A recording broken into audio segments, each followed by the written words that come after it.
This is Lewis Hart for Boxing Social in association with Empire Fight Store and William Hill. We finally got there. Delighted today to be joined with top American journalist, Mr. Dan Rafael. How's things been, mate? How you been keeping? I've been good, Lewis. Thanks for having me on.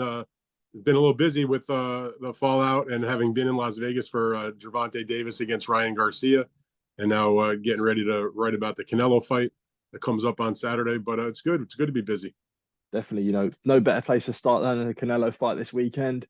Cinco de Mayo, we're back in Guadalajara. Canelo, for the first time in 11 years, returns to Mexico to make his second defense of his undisputed titles against a fellow Brit, John Ryder. A big fight for Canelo, a historic one. But, John Ryder is massively a live dog in that fight. What's your sort of thoughts when it first got made and as we creep onto the fight on Saturday night? Well, I mean, certainly John is the underdog. He knows it, but I can appreciate his embracing of this status of his. I watched the press conference this week and have seen sort of John's demeanor in interviews and things. John is a veteran's veteran. He's been around for a while. He's fought a lot of good guys. He's won some. He's lost some. But one thing about John Ryder is he always gives a heck of an effort. He doesn't seem in any way, shape, or form to be unnerved by being in Guadalajara. Now, maybe that might be a little different when he walks into a stadium filled with 50,000 Mexican fans rooting for Canelo Alvarez. That can be maybe unnerving. But I suspect, having watched John's career for a long time, that he'll handle like a pro that he is, and he'll give a good effort. But again, it's hard to pick against Canelo Alvarez in this particular spot. I mean, it's a homecoming fight that he's wanted for a very long time. Taking less money to go there to do the fight.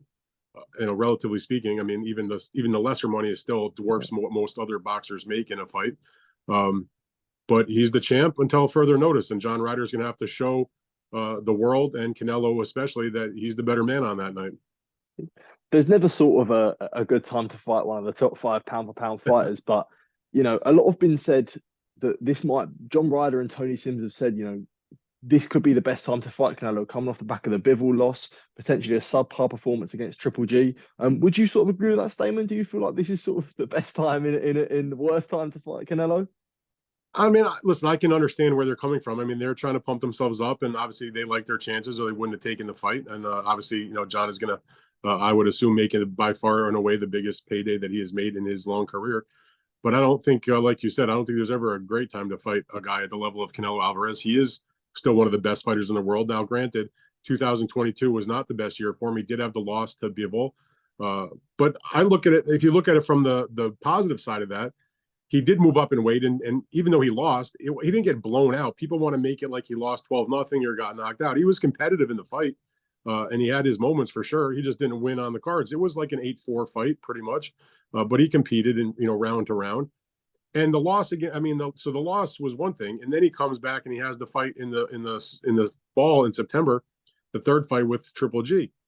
I don't think he fought a bad fight that night. Now, maybe it wasn't the most exciting fight, particularly when you compare it to the great battles that they had in their first and second fights. But I kind of put a lot of that on Golovkin, who, didn't really seem all that interested in engaging like he was in the first couple of fights. He's a little bit older, maybe a step slower. I mean, he hasn't fought since. He's got nothing in the hopper. I mean, some people think this might be that may have been the final time we see Triple G in the ring. I don't know about that. But he won the fight pretty handily. So I don't view it as like a negativity in the terms of what was going on with Canelo in that fight. And also, one has to remember that he fought the Bivol fight, he says, with a compromised hand. It was still giving him problems in the Triple G fight. He had the surgery on the wrist, and now he's coming back off of that.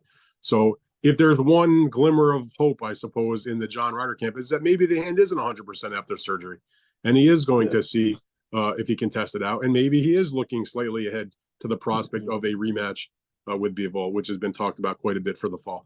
I tend to doubt it. I think Canelo's just fine, and John Ryder will give a good effort, but it's a hard mountain to climb.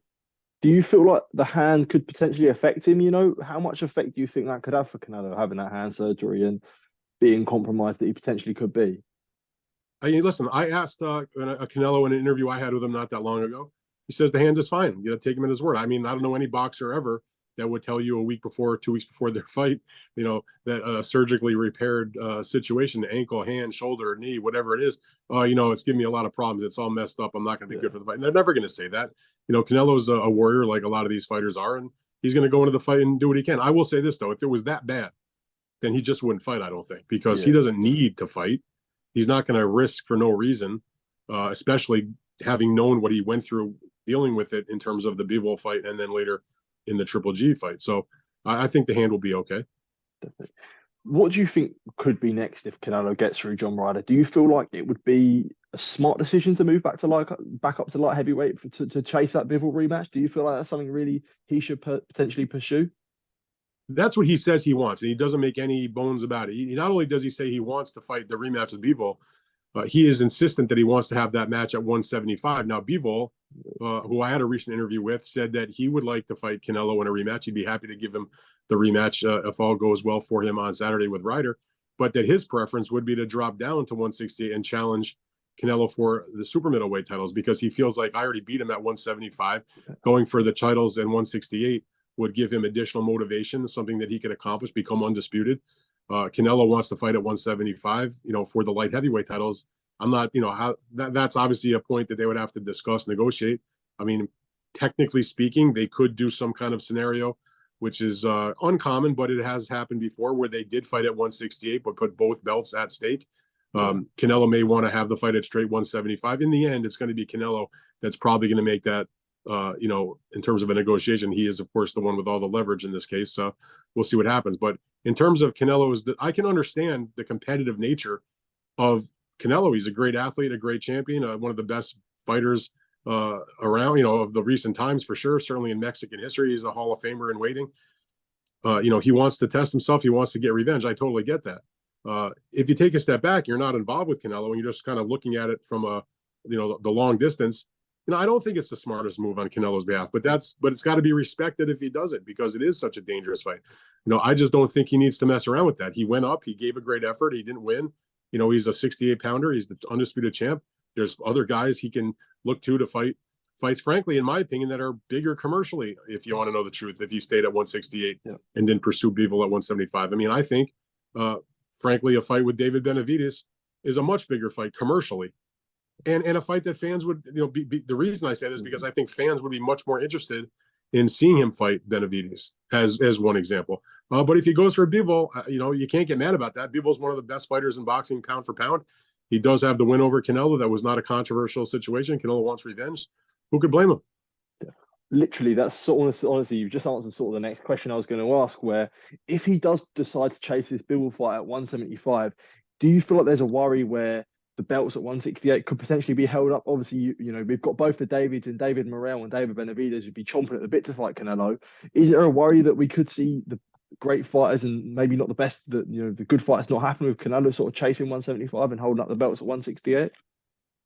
I mean, the sanctioning bodies will have their say about it. I mean, there has been conversation in the last couple of weeks that maybe we'll see David Morrell and David Benavidez fight each other, which is a great matchup, in my opinion. Mm-hmm. Morrell looked spectacular. Great fight. In first-round knockout victory on the undercard of Tank Davis and Ryan Garcia. Benavidez had come off a win, just a couple of weeks before that when he beat Caleb Plant. Benavidez was there at the fight. They were calling each other out. So that would be a way to make a significant fight in that weight class. They'd have maybe their second tier belts at stake in terms of what is it, the WBA regular title that David Morrell holds and the WBC's interim title. At this stage of the game, though, the belts, while I respect the belts and what they represent, they're not what it is. They're not the end all be all right now at 168. Whatever belts there are, Canelo Alvarez is the champ, period. He's the number one guy. He's done it in the ring. He proved it by beating the guys he beat, Caleb Plant and Billy Joe Saunders and Callum Smith, and on and on. So whether he has belts or they're held up or whatever, everybody's going to want to fight him in that weight class, whatever belts are involved. Definitely. It just seems like sort of Canelo at 168 just been beating up all the British guys. That's what it seems like for me. Callum Smith, Billy Joe, and now if he beats John Ryder, he's completing that hat trick. But those are the guys that are there. It's not like he was purposely choosing to fight British fighters. I mean, he fought Billy Joe because Billy Joe had a belt. He fought Callum Smith because he had one of the titles. He's fighting John Ryder because, I mean, technically he's a mandatory, but he's still one of the better guys in the weight class. He has a couple of good solid wins in his last two fights against Parker and Jacobs. I mean, he's just as credible as anybody else that's in that weight class, other than, say, fighting a David Benavidez, which was not going to happen in this moment anyway, because David was already fighting Falcao, in March. So, he's beating up the Brits because they're the other top contenders. Yeah. They just happen to be the guys that had belts at the time that Canelo was in that mode to try to go become the undisputed champ. Definitely. When you sort of look at Canelo and you look at the great Mexican boxers that have come before him, all the guys that you've covered in your career, where would you say Canelo ranks amongst all the Mexican boxers, amongst the greats?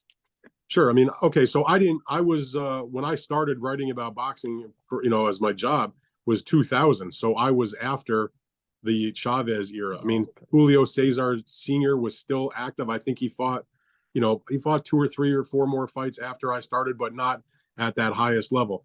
So my era of the Mexican greats that I covered and were in their best days and their peak and their primes were fighters like Marco Antonio Barrera, Eric Morales, Juan Manuel Marquez, obviously Canelo Alvarez, those types of fighters. I covered the very tail end of Ricardo Lopez, who was a great Hall of Famer, Yeah. who retired undefeated, one of my personal all-time favorite fighters.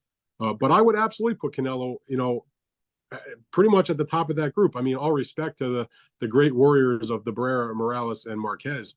They are fantastic fighters and fought a lot of great fights and a lot of top opponents. But at this stage of the game, I would probably have to rank Canelo ahead of all those guys, to be quite honest. Yeah, He's probably, absolutely. I'll just say it, let's be frank.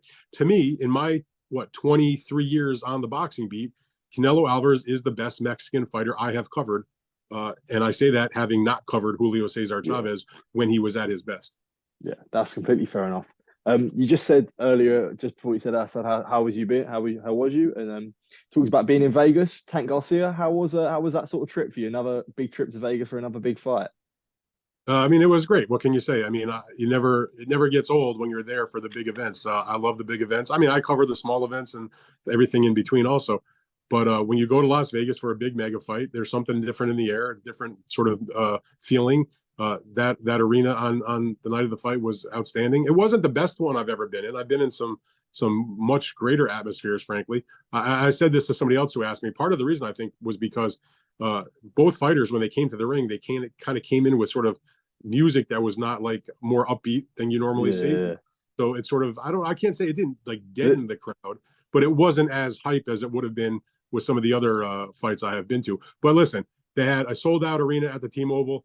It did, a very huge number on pay-per-view, at least in the United States, well over 1 million buys, which hasn't happened since Canelo Alvarez had his rematch against Triple G in 2018. I'm not counting the crazy numbers that were done by the exhibition match between Mike Tyson and Roy Jones, because that was like not an actual fight, and it was two icons, not in a real bout. Also, height of the pandemic where nobody had anything else to do but to spend the money on the pay-per-view. But then the point is, it was a big event, and they did a huge gate, the fifth largest gate in Nevada history. And it just goes to show you when the best fighters are willing to put their records and their reputations and all that at stake against each other, the public responds. And Tank Davis and Ryan Garcia had a certain level of notoriety and popularity and name recognition beyond just a diehard boxing fan because of their a lot of it's due to their social media followings, particularly Ryan Garcia, who has like now at this point since the fight, I don't know what he had before the fight. He had maybe like 9.5 million Instagram followers.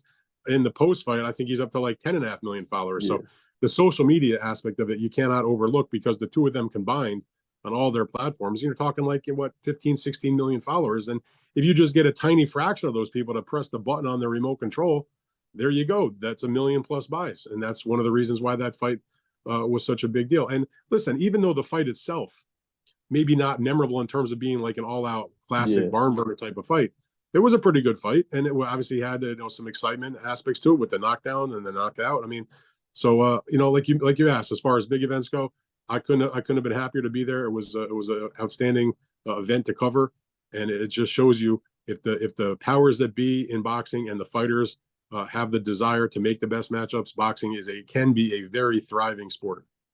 Yeah, and the thing, as I said about fights like Tank and Garcia, they're global events. I've got people in my area, asking me about the fight and this and that, and where I'm a boxing fan, I'm interested in the American stuff anyway. But then when it appeals to a casual audience in the UK as well, it just further shows how big of a global event it can be, especially help with it being free to air on DAZN. Yeah, that's absolutely correct. I mean, obviously, being that it wasn't a pay-per-view in the UK was a good thing, because now I don't know if it was pay-per-view in the UK. I'm not sure. It would have done some business because of there are obviously diehard fans in the country that will follow fights that are not necessarily involving British fighters. But the fact that you could get it and it didn't cost you the extra money, that's a good thing. And in the United States, there's no question how popular it was. And, I'm glad to see that. I mean, it is a matchup where it had a crossover appeal. Yeah. Now, I didn't know how much of a crossover appeal it would have outside of the United States, but if it was popular in Britain, that's a good thing also. Tank Davis, I mean, not that it was a huge fight at the time, but he did fight in a world championship fight in London, several years ago when he came over as when he was a title holder in the junior lightweight division. I'm sure that helped. But let me tell you, a lot of those people that follow these guys on social media, they're not just Americans. They're social media followers from all over the world. And that's one of the reasons why they propelled this fight to the level that it got to. Definitely. The next question I'm going to ask is quite a simple one, but it's a difficult one and a simple one. And a lot has been made of the stoppage and Ryan Garcia, with also the Showtime footage coming out saying that, it hit that part of his rib and it didn't want to continue. So a simple question I was going to ask you, do you think Ryan Garcia quit? Yes or no? No, I don't think he quit. I think he was injured to the body, and that was the end of the day. I mean, that happens. Just because a guy wasn't flopping around on the mat, knocked out. I use the example, the one I always think of, like a great body punch where a guy was just basically flattened and couldn't even move, was when Virgil Hill got knocked out by Roy Jones. That's many years ago. Maybe I'm dating myself. That goes back into like the late 90s, late 90s, I guess.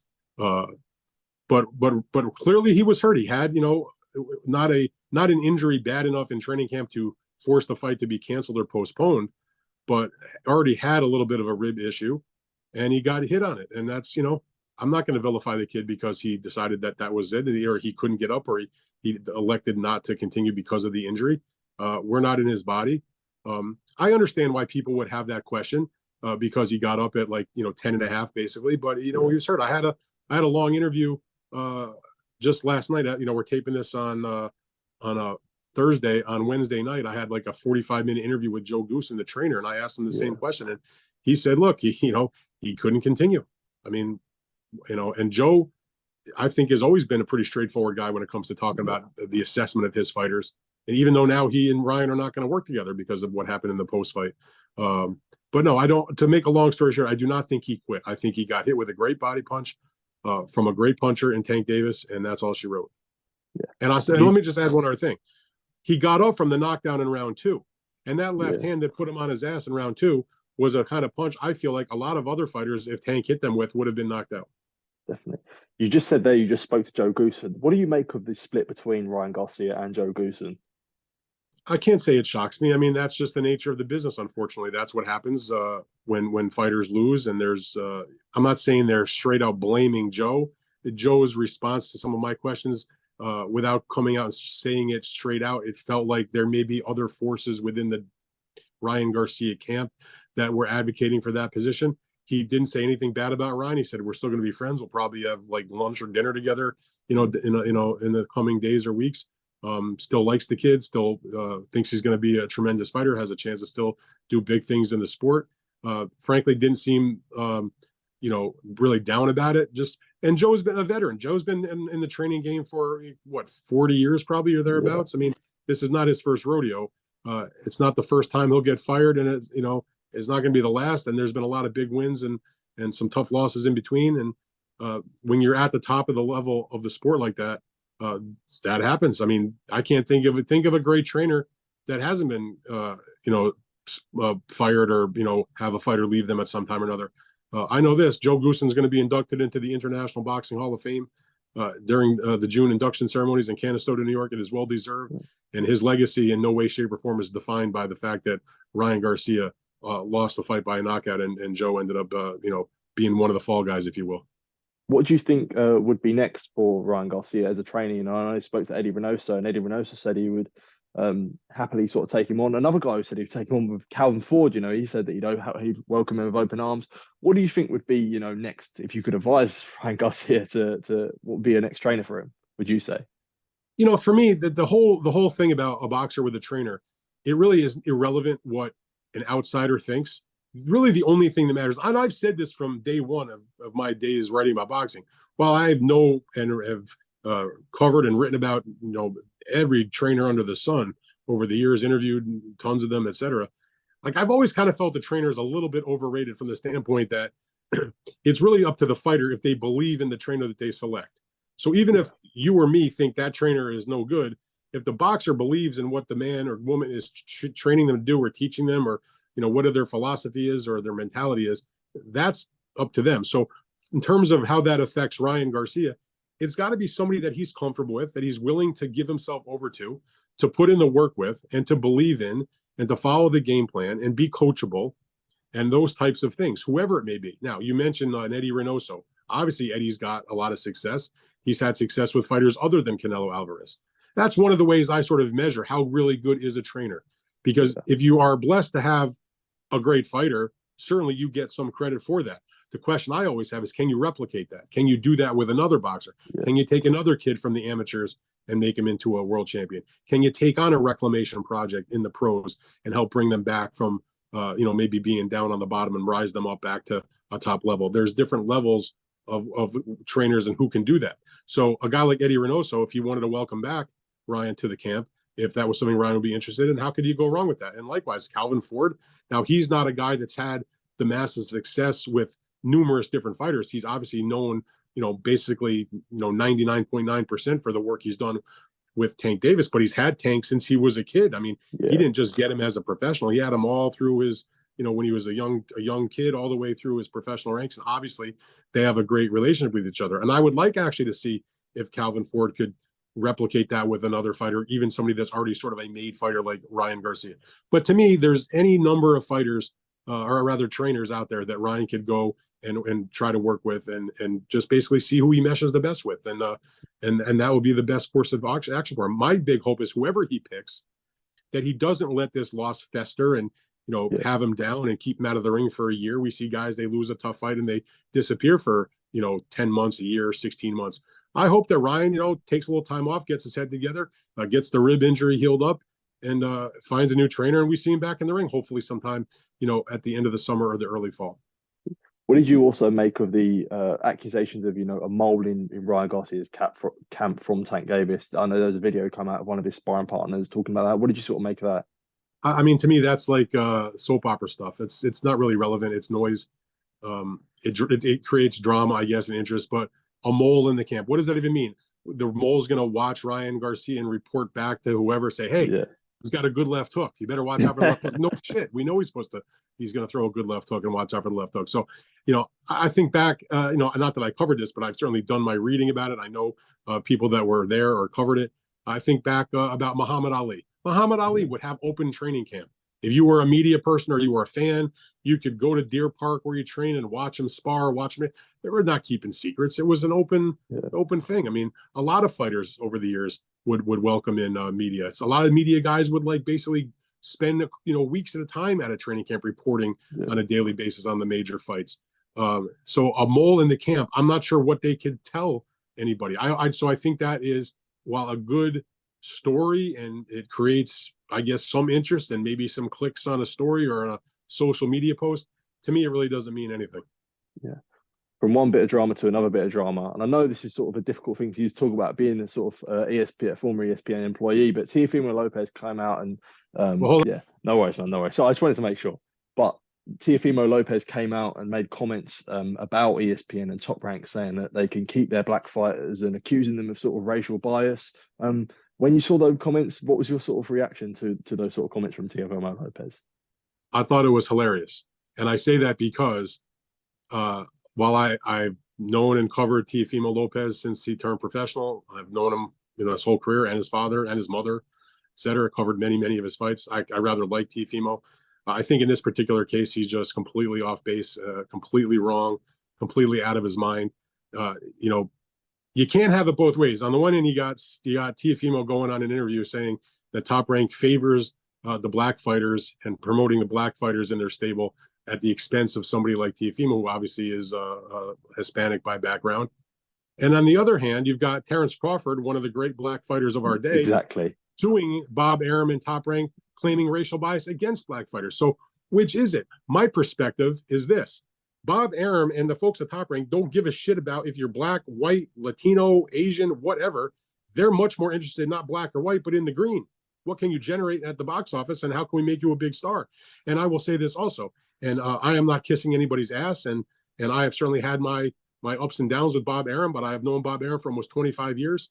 And I can say this, you can say a lot of things about Bob Arum, but saying that he's racist in any way, in my opinion, is absolutely bullshit, because I've seen the way he's operated. I've dealt with him on a professional level for all that time. I've covered the company.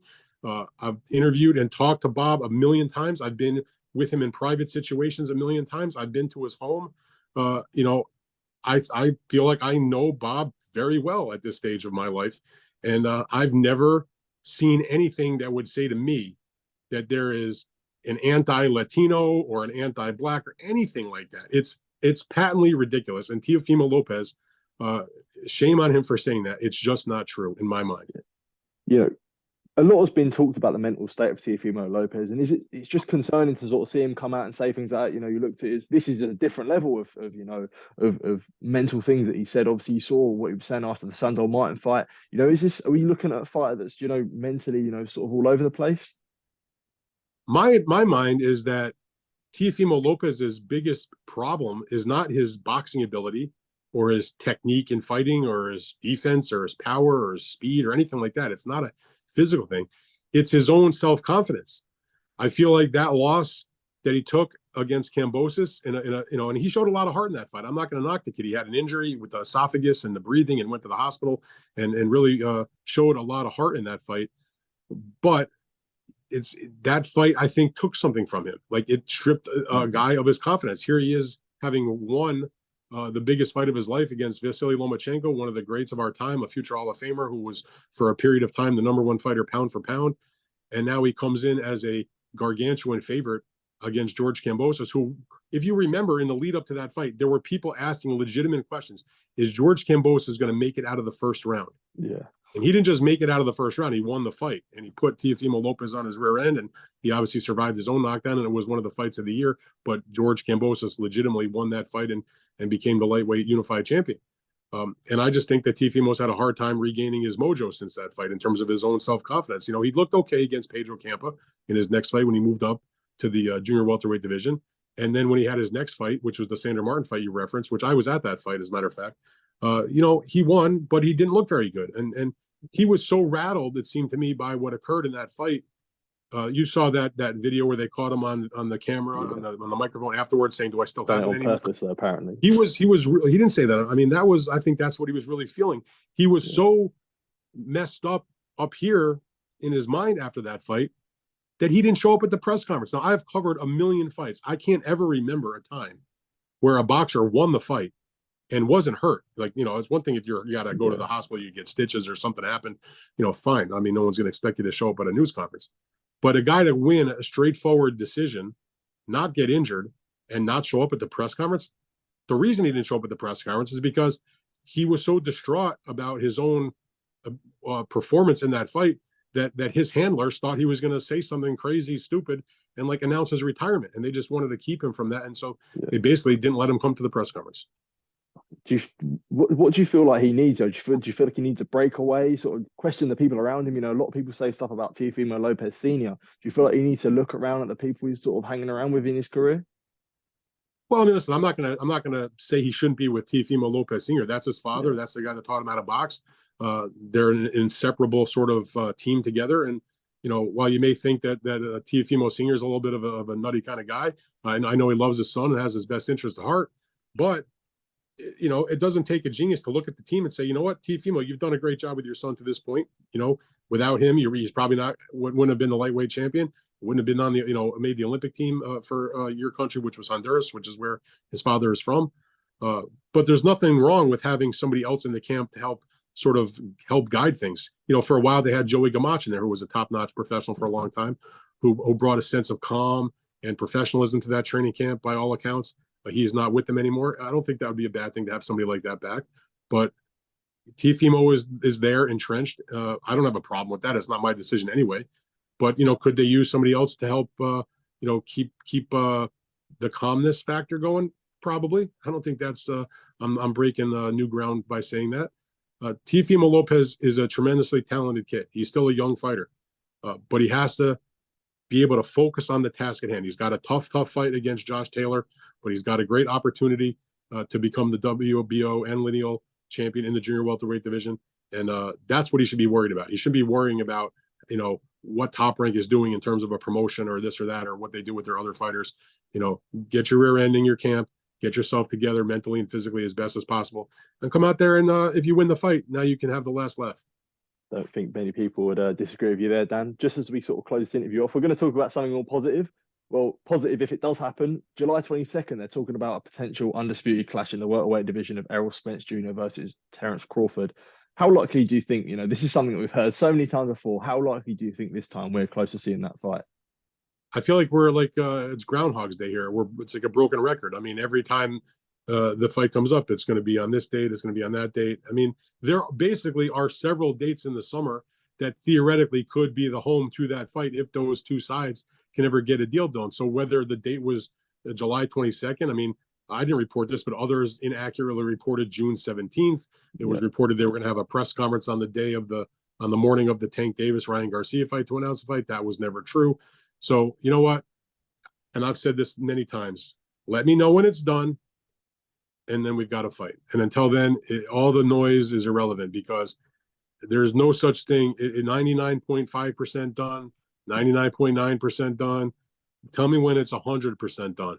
And then we got a big fight. I hope that Errol Spence and Terence Crawford and all their involved members of their teams that are working on this agreement can get it done. And I'll say this: I would hope that the great success of the fight between Davis and Garcia, a fight that was even more complicated to make than a Crawford and Spence fight, and the reason is because Terence Crawford is not involved with any promotional entity. Yeah. He's not encumbered by any broadcast entity, so he can make any kind of deal he wants with Team Spence and go on their broadcaster and make the biggest fight possible. When it came to make the Tank Davis and Ryan Garcia fight, there were a lot of issues because they were on separate, rival networks. Tank was on Showtime, Ryan was on DAZN.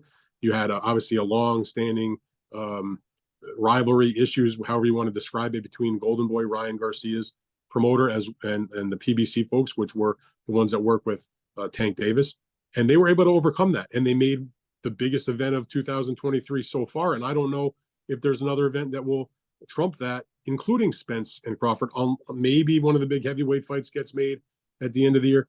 But my point is, everybody involved with Errol Spence and Terence Crawford and the two boxers themselves should take a look at what was going on with Ryan and Tank and understand that if the best fight the best, the public wants to see it, you can get response to make it into a big, big event and get what you want, which was a career-defining kind of fight, a big-time payday, and puts your names in the record books and the history books by making the biggest fight possible, one that we as boxing fans, frankly, have wanted to see for the better part of 4 or 5 years, ever since Crawford got to welterweight, basically. And it's time to get the fight done. Ryan Garcia and Tank Davis were in their 20s. Ryan is 24 years old. Gervonta is 28 years old. They've had the fight. Crawford and Spence are now entering their mid-30s. It's time to get the fight done. Absolutely, Dan. Don't think many people can sort of disagree with you there. I think you got it spot on there.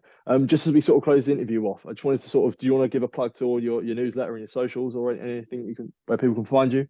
Oh, sure. I appreciate that. Yeah. If they want to continue to read my material, go on their trusty web browser, type in danrafael.substack.com. They can sign up for my newsletter. It'll come to your email. You can get it in your email. You can get it by a phone alert. It's free. If you're really into it, and I would certainly appreciate that because we got to pay the bills, you can sign up for the paid version, which will give you a little more content and help support the cause. So you can check that out. You can also listen to my podcast I do with my partner, TJ Reeves. We have the Big Fight Weekend preview podcast every Thursday into Friday, and the Fight Freaks Unite recap podcast that comes out overnight Sunday into Monday, and sometimes special stuff. Like I had that long interview exclusive with Joe Goosen talking about everything that went on with the Ryan Garcia fight that we posted on a Thursday morning, and that's like a special episode, if you will. So they can go check all that out, and I appreciate the follows and I appreciate the interest. Definitely. I'll link everything in the description below. But Dan, always a pleasure, mate. I appreciate you sort of taking the time to speak to me. It means a lot, and thank you for your time, man. I appreciate it. All right, you bet, Lewis. Anytime. Thank you, sir. Thank you, top man.